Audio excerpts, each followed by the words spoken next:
नमस्कार, आप देख रहे हैं जनसेवक समाचार और मैं हूं पूजा। पीएम मोदी बताए कि चीनी सैनिक भारत की सीमा से कब बाहर निकलेंगे।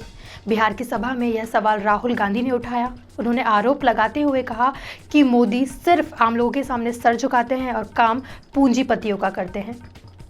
प्रधानमंत्री नरेंद्र मोदी के बाद अब कांग्रेस नेता राहुल गांधी ने भी बिहार विधानसभा चुनाव के लिए चुनावी बिगुल फूंक दिया।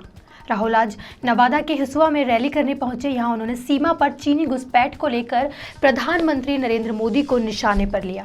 सवाल यह है कि जब चाइना की सेना ने हमारे 20 सैनिकों को मारा, शहीद किया और हमारी जमीन ली, भाई और बहनों, 1200 किलोमीटर हिंदुस्तान की जमीन चाइना ने ली है।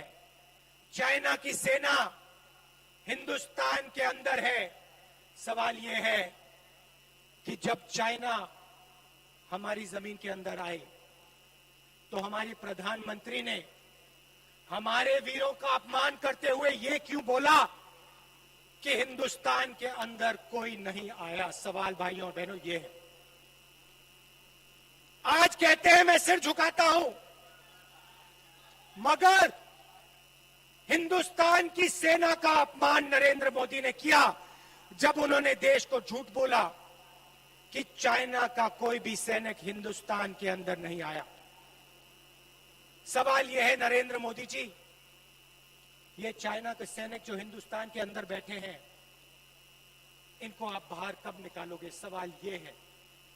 कांग्रेस नेता राहुल गांधी ने यह भी कहा कि मोदी जी कहते हैं कि जवानों, किसानों, छोटे व्यापारियों के सामने सिर झुकाता हूं, लेकिन जब काम करने की बारी आती है तो अंबानी और अडानी का काम करते हैं। इस सभा में राजद नेता तेजस्वी यादव सहित गठबंधन के प्रत्याशी भी मौजूद रहे।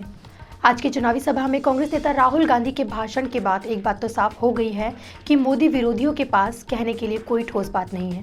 ऐसे में बिहार की जनता क्या फैसला सुनाती है, यह तो 10 नवंबर को ही पता चल पाएगा।